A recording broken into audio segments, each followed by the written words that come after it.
যে আমাকে মার্ডার করছিল সে তো পুরো পাগল। বাস্তবে মানুষ এতটা নিষ্ঠুর হয়, মানে আমাকে আসলেই সে সত্যি সত্যি মেরে ফেলবে। সানি ভাই বারবার চেক করছিল নাইফটা যেন একদম ধারালো না হয়, গলা টলা যেন আসলেই কেটে না যায়। আমরা আসলে মেয়েরা যতই স্ট্রং থাকি আমরা আসলে সবসময় নিরাপত্তাটা পাই না সব জায়গায়। আমরা প্রত্যেকটা মেয়েই কিন্তু কোনো না কোনো সেক্টরে আসলে কোনো না কোনোভাবে হ্যারাসমেন্টের শিকার হই।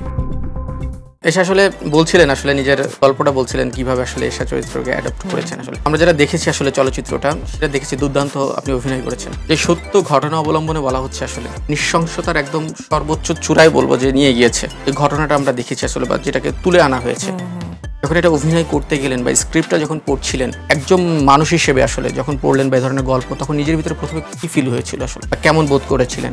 আমি আসলে যখন স্ক্রিপ্ট পড়ার আগে আসলে এশা মার্ডার নিয়ে সানি ভাই আমাকে গল্পটা শোনায় এবং উনি ফোনে প্রায় 1.5 ঘন্টার মতো আমাকে গল্প বলে। তো আমার তখনই শুনে মনে হচ্ছে আসলে কি ভাই এরকম হয়, বাস্তবে মানুষ এতটা নিষ্ঠুর হয়? তো ভাই বললো হ্যাঁ হয়, এবং এটা তো আমি আসলে ইনভেস্টিগেশনে ছিলাম, সো এরকমটা হয়। এবং আমার তখন মনে হচ্ছিল আমরা আসলে মেয়েরা যতই স্ট্রং থাকি আমরা আসলে সবসময় নিরাপত্তাটা পাই না সব জায়গায়, এটা ফ্যামিলি থেকে হোক বা আউটসাইডে হোক। তো নিরাপত্তাটা খুবই জরুরি, এবং ওই জায়গা থেকে আসলে এশাকে আমি আসলে আমার ভেতর ধারণ করা শুরু করি। তো ওই ধারণ করেই আসলে অডিশন দেওয়া।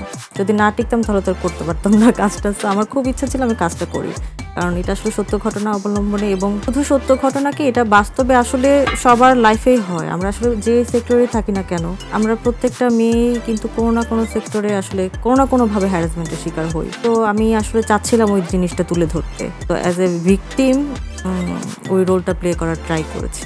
লাস্ট সিন যখন, একদম লাস্ট সিনটা যদি বলতেই চাই, স্টেপ বা আপনাকে যখন মারার যে বিষয়টা, ওই জায়গাটা যে ওই স্মৃতিটা যদি একটু জানতে চাই, ওই দিনের শুটিং স্মৃতিটা যদি একটু জানতে চাই। ওইখানে আমি তো আসলে ভিকটিম, আমি তো আসলে আমাকে মারতে আসলেও আমি তো উল্টা মারতে পারবো না, এবং যে আমাকে মার্ডার করছিল সে তো পুরো পাগল, একদম একদম, মানে আমাকে আসলেই সে সত্যি সত্যি মেরে ফেলবে।